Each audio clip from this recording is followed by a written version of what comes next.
राधे राधे नमस्कार। मैं आपकी एस्ट्रोलॉजर अर्चना गुप्ता ज्योतिष के सरल उपाय में आप सभी का हार्दिक स्वागत करती हूँ। कैसे हैं आप सभी? आशा करती हूँ आप सभी स्वस्थ और प्रसन्न होंगे। अपने पूरे परिवार के साथ ऐसे ही स्वस्थ और प्रसन्न बने रहें। ऐसी मैं आप सभी के लिए मंगल कामना करती हूँ। दोस्तों, अक्सर कर पूजा में हमारे पास कमेंट आते हैं, उसमें पूजा में कैसा दीपक लगाएं, पूजा में क्या सामग्री रखें, पूजा की सामग्री या भोग लगाया अब उसका क्या करें, पूजा में बची हुई बाती हैं या और सामान जो हम चढ़ा रहे हैं उनका हम क्या करें। तो आज कुछ ऐसे ही आपको सवालों के आपको जवाब देने जा रही हूँ, जिससे कि आप भी निश्चिंत हो जाएं कि आपसे कुछ गलती नहीं हो रही। क्योंकि हमारे मन में कहीं ना कहीं भय बैठा रहता है जब हम पूजा पाठ कर रहे होते हैं कि हमारी इस प्रक्रिया से कहीं प्रभु हमसे नाराज ना हो जाए, बत्ती हमने गलत तो नहीं लगा दी, हमने बत्ती को कहाँ रखना है, कैसे करना है, इतना सारा इकट्ठा हो जाता है, किसी नदी किनारे नहीं जा सकते, तब फिर इनका विसर्जन कैसे करें, क्या करें। मन में बहुत सारे सवाल घूमते रहते हो। कहीं ना कहीं ये लगता रहता है कि ऐसा ना हो कि हमारी इस क्रिया से हमारे ईश्वर हमसे रुष्ट ना हो जाए। तो आज आपके इन्हीं सभी सवालों का आप जवाब लेकर आए हैं। इसके साथ ही डेली की अमृत की बूंद जादुई अक्षर, राहु काल और अभिजीत मुहूर्त का समय बताऊंगी, साथ में लकी नंबर देने जा रही हूँ। दोस्तों, दैनिक ग्रह गोचर पर आधारित होने की वजह से अमृत की बूंद और जादुई अक्षर बेहद खास होते हैं। इनकी विशेषता ये भी है, इसमें न तो राशि देखने की आवश्यकता है, न लग्न। किसी भी देश, किसी भी भाषा, किसी भी धर्म का व्यक्ति इन्हें करके शुभता प्राप्त कर सकता है। जैसे आप डेली राशिफल देखकर अपने उपाय करते हैं, उसी तरह से बिना राशि देखे आप ये दो चीजों को कर लेते हैं, आपका पूरा दिन आपके लिए लकी हो जाता है। बेवजह की आप अड़चन में, उलझनों में नहीं फंसते हैं, मन आपका शांत रहता है और आपकी क्लीन रहती है, इम्यूनिटी आपकी बूस्ट होती रहती है। घर में प्यार और सामंजस्य बढ़ने लगता है, आपके विचार मिलने लगते हैं घर में, और आपके धन आगमन के मार्ग भी इससे खुलने लगते हैं। तो बेहद खास होते हैं। आपने अब तक शुरू नहीं किया है तो अब कर लीजिए। 8 से 10 दिन के अंदर आपको इनका फर्क महसूस होगा, फिर आप इन्हें छोड़ ही नहीं पाएंगे। विशेष रूप से घर के बुजुर्गों और बच्चों को जरूर कराना चाहिए, क्योंकि छोटी छोटी बातों पर टेंशन हो जाता है, फिर पूरा परिवार डिस्टर्ब हो जाता है, तो उन्हें भी जरूर कराइए। 27 जनवरी 2024 दिन शनिवार। आज का राहु काल है सुबह 9:53 से 11:13 तक। इस समय आपको कोई भी शुभ नया कार्यक्रम नहीं करना चाहिए। अभिजीत मुहूर्त का समय है 12:12 से 12:55 तक। इस समय आप कोई भी शुभ नया कार्यक्रम कर सकते हैं। आज की अमृत की बूंद में आपको थोड़ा सा काला तिल अपने पानी में, नहाने के पानी में डालकर इस पानी से आपको स्नान कीजिए। तो आज आप पूरे दिन एनर्जेटिक बने रहेंगे और आपके अंदर आपकी जो ऑरा है वो बहुत ही ज़्यादा पॉजिटिव हो जाएगी। जादुई अक्षर है आज का शंकर वाला शाह। इस शाह शब्द को रेड कलर के पेन से लेफ्ट हैंड पर कहीं भी लिख कर छोड़ दीजिए। 24 घंटे तक लिखा रहने दीजिए। दूसरे दिन आप नहाएंगे धुल जाएगा। नया शब्द देती हूँ, आप उसको फिर से लिख सकते हैं। आप इसको अपने हाथ पर नहीं लिखना चाहते हैं, छोटी सफ़ेद कागज की चिट लीजिए, रेड कलर के पेन से लिखिए, फोल्ड करके पर्स या पॉकेट में रखिए। 24 घंटे तक साथ रखिए। दूसरे दिन फाड़ कर किसी पेड़ की जड़ में छोड़ दीजिए। आप इसे नाली में ना बहाएं। दोस्तों, अगर आपके घर के बच्चे नहीं कर रहे हैं, पति नहीं कर रहे हैं, तो आप इन प्रयोगों को आप उनकी जो शर्ट है, टी शर्ट है, या उनकी जो बनियान पहनते हैं उसके पीछे कॉलर पर भी आप लिख सकते हैं। डेली आप कपड़े धोते हैं, धुल जाएगा, फिर से नया लिख दीजिए, जिससे कि आपके अपने खुद के जीवन में तो आपको परिवर्तन दिखाई देगा, इन बच्चों के जीवन में भी, पति के जीवन में बड़े बड़े परिवर्तन आपको दिखाई देने लगेंगे। आज मैं बात कर रही हूँ पूजा पाठ की। अपनी पूजा में आपको हमेशा, जो घर में आप पूजा करते हैं उसमें दीपक आप घी का, तेल का किस तरह से लगाएंगे ये बताने जा रही हूँ। साथ में 1 लोटा जल अपनी पूजा में जरूर रखना चाहिए। 1 लोटा जल, कहते हैं कि जब चंद्रमा हमारे सम्मुख होता है तो हमारा ध्यान केंद्रित रहता है, हमारा ध्यान बहुत अच्छे से उस जगह पर समाहित हो जाता है, नहीं तो हमारा ध्यान भटकता है। पूजा में जितना हमारा ध्यान लगता है उतनी हमारी साधना अच्छी हो जाती है। दीपक हम इसलिए लगाते हैं, वो कर्म साक्षी दीपक। जैसे आपने देखा है किसी भी कोर्ट में, आपने अक्सर फिल्मों में देखा होगा कि कोर्ट में जब भी आपसे गवाही मांगी जाती है तो गीता पे हाथ रखकर आप कसम खाते हैं, मैं जो कहूँगा, सच के अलावा कुछ नहीं कहूँगा। इसी तरह हम अपनी पूजा में जब कर्म साक्षी दीपक लगाते हैं और इस दीपक से हम प्रार्थना कर देते हैं कि हे कर्म साक्षी दीपक, आप मेरी पूजा के साक्षी हैं, मैं जो पूजा प्रार्थना कर रही हूँ इसका पूर्ण फल ईश्वर मुझे प्रदान करें। तो ये कर्म साक्षी दीपक आपकी उसी तरह से साक्षी बन जाता है आपकी पूरी पूजा का, और ईश्वर इसको आपकी जो प्रार्थना है उसे तुरंत स्वीकार करते हैं। इसके साथ ही क्योंकि दीपक की लौ में ईश्वर की ही हम छवि देखते हैं, अग्नि को प्रज्वलित करके हम जब भी कोई कार्य करते हैं तो वो हमारा पूर्ण होता है। जैसे आपने देखा हवन इत्यादि में भी अग्नि प्रज्वलित की जाती है, तो ये अग्नि हमारे ध्यान को केंद्रित करती है। ये हम अग्नि में अपने ईश्वर के दर्शन करते हैं, इसलिए अग्नि का जलाना बेहद ज़रूरी है। तो दीपक आप कैसा जलाएं? घर में आपको हमेशा दीपक जला रहे हैं तो पीतल का हो, चांदी का हो, या फिर आपके लिए पीतल मिट्टी का हो, लेकिन आप भूल कर भी स्टील का दीपक ना जलाएं। अगर आपके पास सोने का दीपक है तो इससे केवल और केवल आप दीपावली वाले दिन लगाइए। चांदी का भी दीपक भी आपको विशेष तिथियों में लगाना चाहिए। सबसे शुभ होता है अपने घर में पीतल का दीपक लगाना। अगर आप अपने घर में पीतल का दीपक लगा रहे हैं, देखिए मैं डे के हिसाब से नहीं बता रही हूँ, इसलिए क्योंकि हम फिर कंफ्यूज हो जाते हैं कि आज कौन सा लगाएं, आज कौन सा लगाएं।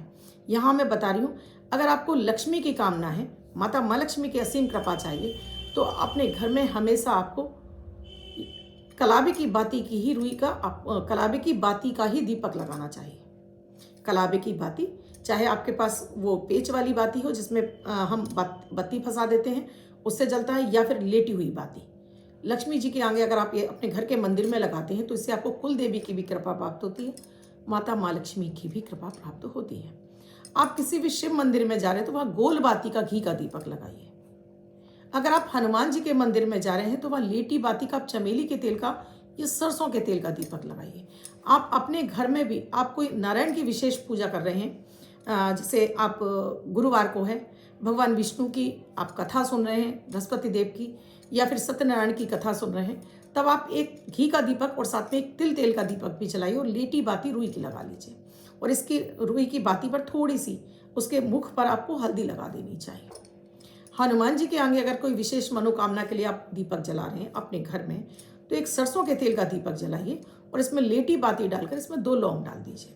अपने घर में जब आप डेली आप पूजा करते हैं और जब आरती कर रहे हैं तब आपको फूल वाली बाती लगा लेनी चाहिए, उसमें थोड़ा सा आपको कपूर डाल लेना चाहिए।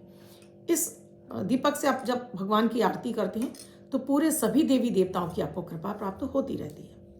अगर आप अखंड दीपक जलाते हैं तो इसमें हमेशा आपको खड़ी बाती, मतलब लेटी बाती ही लगानी चाहिए।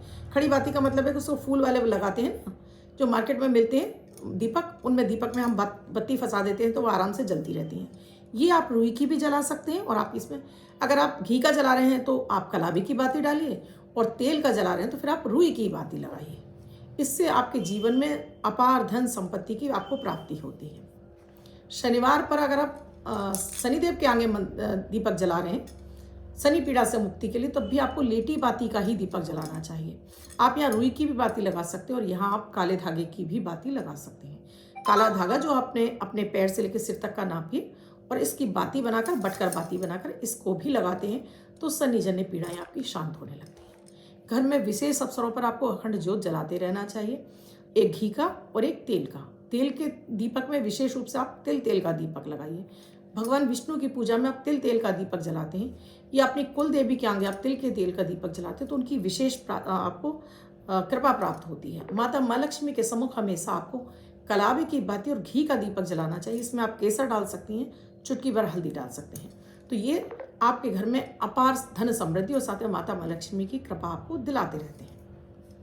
घर के मंदिर में जब आप दीपक लगाएं तो बिल्कुल बीचों बीच में सेंटर में लगाइए, जिससे कि आपके सभी देवी देवताओं को आपको कृपा प्राप्त हो जाती है। सेंटर में लगाने से घर के मंदिर में आप जो चीज़ें देवी देवताओं को अर्पित करते हैं, जैसे मैंने आपसे बताया लोटा भर के पानी रखना चाहिए। ये पानी एक छोटे लोटे में आप ईश्वर के सामने रखिए, ये 24 घंटा रखे रहने दीजिए। एक लोटे में अपने लिए जल रखिए, जिससे कि आप जब पूजा करते हैं तो पहले संकल्प लेते हैं तो अपने हाथ में जल लेकर अपने ऊपर जल छिड़कते हैं, अपने आसन पर जल छिड़कते हैं। उसके बाद हाथ धोने के बाद 3 बार आचमन। 3 बार आचमन यूं भी जरूरी है, मन क्रम वचन से शुद्ध होकर मैं आपके सम्मुख हूं। इसके बाद अपने हाथ में जल लेकर आप संकल्प लेते हैं, अपना नाम, अपने पिता का नाम, गोत्र और निवास स्थान और फिर अपनी कामना। ये आपको डेली करनी होती है, तभी ईश्वर तक आप सीधे कनेक्ट हो पाते हैं। नहीं तो आपकी पूजा प्रार्थना आप चाहे जी पर जी कर लीजिए, आप कनेक्ट नहीं हो पाते और आपकी प्रार्थना भी स्वीकार नहीं होती है। इस जल पृथ्वी पर छोड़ने के बाद आपको अपने इष्ट की प्रार्थना करनी चाहिए, और सबसे पहले पूजा में आपको गणेश जी की ही आराधना करनी चाहिए। प्रथम पूज्य गणपति गजानन भगवान की आराधना करने से आपकी पूजा में किसी भी तरह का कोई विघ्न नहीं आता और आपकी पूजा सीधे आपके ईश्वर तक पहुंचती है। पूजा समाप्त होने के बाद, आरती करने के बाद आपको ये जो पानी है आपने लिया है, थोड़ा सा अपने हाथ में लेकर दीपक के चारों तरफ घुमाकर इसको पृथ्वी पर छोड़कर इसका टीका अपने मस्तक पर यहाँ आज्ञा चक्र पर जरूर लगाना चाहिए, जिससे कि आपने पूजा करते समय जो भी मंत्रों का जाप किया, जो भी आपने पूजा पाठ की, जो भी आपने एनर्जी क्रिएट करी है, वो आपके अंदर समाहित हो जाए। और ध्यान रखिए, हमेशा लाल कलर का या येलो कलर का आसन पर बैठिए। कभी भी भूलकर नीले काले आसन आपको नहीं रखने चाहिए पूजा में। पूजा में बैठते समय अगर आप कुर्सी पर बैठकर कर रहे हैं, तब भी आपके पैरों के नीचे आसन होना चाहिए, जिससे कि आपकी जो एनर्जी क्रिएट हो रही है मंत्रों के जरिए, जो उनके अंदर गर्मी होती है, उनकी जो ऊर्जा है वो आपके शरीर में ही रह जाए, वो आपके पैरों के जरिए पृथ्वी में समाहित ना हो, क्योंकि पृथ्वी में गुरुत्वाकर्षण की शक्ति है। ये सब कुछ हमारी बॉडी का खींच लेती है। जब आप यहाँ पर आसन लगा लेते हैं और फिर जब आप पूजा से उठने के साथ में अपने आज्ञा चक्र पर इस पानी का आप लगा देते हैं, तो ये ऊर्जा आपके अंदर समाहित हो जाती है। पूजा में हम नाना तरह की चीज़ें भगवान को अर्पित करते हैं। हल्दी की गांठ है, सुपारी है, इलायची है, लौंग है। इन चीज़ों में से जैसे हल्दी की गांठ है, आप इनको बांधकर लाल कपड़े में, पीले कपड़े में बांधकर अपने धन स्थान पर रख दीजिए विशेष तिथियों पर। लौंग है, आप इनको प्रसाद स्वरूप खा लीजिए। इलायची है, आप इन्हें प्रसाद स्वरूप खा लीजिए। भोग आप जब भी भगवान को लगाते, तो मैंने अधिकांशतः घरों में देखा है कि भोग पूरा दिन वहीं पड़ा रहता है घर के मंदिर में। ना जी, क्या आपके सामने भी पूरे दिन थाली पड़ी रहती है क्या? आपने खाना खाया, क्या सारा दिन आपकी थाली वहीं पड़ी रहती है? ये प्रसाद है आपका। बहुत सारे घरों में तो देखा है, इसको उठाएंगे और गाय को खिला देंगे। ना जी, ये आप ही के लिए है। इस भोग को उठाइए, अपने पूरे घर के खाने में मिला दीजिए। अगर आपने मिश्री लगाई है तो अपने चीनी के डब्बे में डाल दीजिए। मैं तो इसीलिए कहती हूँ क्योंकि डेली सबको एक एक करके प्रसाद बांटना बहुत मुश्किल काम हो जाता है और लोग खाते भी नहीं है। कभी बच्चे मना कर देते हैं, माँ हम नहीं खाएंगे, या कोई अन्य सदस्य मना कर देता है। अपने चीनी के डिब्बे में ले जाकर रख दीजिए। सभी के पास चाय दूध पियेंगे, अपने आप पहुँच जाएगा। खाने पीने में कुछ भी आप बना रहे हैं अपने किचन में, तो पहले अपने ठाकुर जी का, अपने घर के मंदिर में भोग लगाइए, अपने पितरों को भोग लगाइए, गाय को भोग निकालिए, तब इसको ग्रहण करिए। तो ये आपके लिए अमृत बन जाता है, घर में धन समृद्धि लाता है। जिस घर की औरतें बिना पूजा पाठ के पहले कुछ खाने को बैठ जाती है, यानी कि खाने से मतलब ये नहीं है कि आप और कुछ खा लीजिए, लेकिन किचन में जो भोजन बना हुआ है उसको सबसे पहले अगर आप खाने बैठ जाती हैं, उस घर में कभी भी बरकत नहीं आती है। माता अन्नपूर्णा की कृपा उस घर में प्राप्त नहीं होती। उस घर में सदैव दरिद्रता का निवास होता है। तो अगर आपके परिवार के सदस्य खा लेते हैं, मुखिया खा लेता है, तब आप खाते हैं, तो ये आपके लिए बरकत लाता है घर में। बहुत सारे घरों में मैंने सुना है कि भाई पति खाएगा, वो अपने भाग्य का खाएगा, तुम उसके भाग्य का थोड़ी खा रही हो, खा लो, तुम्हें भूख लगी है तो। जी नहीं, पत्नी का धर्म, पत्नी के लिए ये जो बरकत लाने वाली चीज़ है वो यही है कि आप अपने पति के साथ में खाना खाएं या पति के बाद खाना खाएं, जिससे कि आपके घर में सदैव ईश्वर की कृपा, अन्नपूर्णा की कृपा बनी रहे। जिस घर में महिलाएं सबसे बाद में खाना खाती हैं, घर के पूरे सदस्य को खिलाकर, उस घर में कभी भी अन्न धन की कमी नहीं होती। कभी भी खाना आप बनाएंगे, चाहे आपके घर में 50 लोग आ जाएं, कभी कम नहीं पड़ेगा। अगर आप बाद में खाती हैं और आप पहले खा लेती हैं, तो 100% आपके घर में खाने की कमी जरूर हो जाती है। अब बची हुई पूजा की सामग्री, जैसे मैंने बताया कुछ चढ़ाया है आपने, तो आप उन चीज़ों को आप अपने पास पर्स में भी रख सकते हैं, अपनी तिजोरी गले में रख सकते हैं, आप इन्हें भोग स्वरूप खा सकते हैं। इलायची हो गई, लौंग हो गई, उठा के खा लीजिए। इसके साथ ही अगर कुछ बच रहा है आपका ऐसा और आपको लगता है ये गाय को खिलाया जा सकता है, तो गाय को खिला दीजिए। नहीं खिला सकते हैं तो आप किसी भी पेड़ की जड़ में इसको छोड़ सकते हैं, अपने घर के पेड़ में भी छोड़ सकते हैं। अब घर में पूजा की बहुत सारी बातें इकट्ठी हो जाती हैं, चाहे हम कलाबी की लगाएं और चाहे हम रुई की लगाएं, तो आप इनको क्या करें, या तो पूरे 1 महीने इकट्ठा कर लीजिए या फिर 15-15 दिन की इकट्ठी कर लीजिए। इन सबको इकट्ठी करके एक मिट्टी का पॉट ले लीजिए, या आपके पास हवन कुंडली है उसमें रख दीजिए और इसमें थोड़ा सा कपूर डाल दीजिए और इसको जला दीजिए। इसे जलाने के बाद इसकी जो राख है, उस राख में एक सिक्का डालकर, एक डिब्बी में भरिए, सिक्का डालकर अपने घर का जो मुख्य द्वार है उसके ऊपर कोई ऐसी जगह बनी हो आपके यहाँ, थोड़ा सा भी रखने का स्थान हो, तो वहाँ पर इसको खुला ही रख दीजिए। और बाकी की आप किसी भी पेड़ में या किसी गमले में आप दबा दीजिए और उसके ऊपर पौधा लगा दीजिए। हर महीने जो राख आपने रखी है इसको बदल दीजिए और फिर से नहीं रख दीजिए। एक तो आप ये इस झंझट से बच जाएंगे कि इनको कहाँ ले जाऊं, इनको कहाँ छोड़ कर आऊँ, कि पीपल के नीचे छोड़ कर आऊँ कि यहाँ छोड़ कर आऊँ।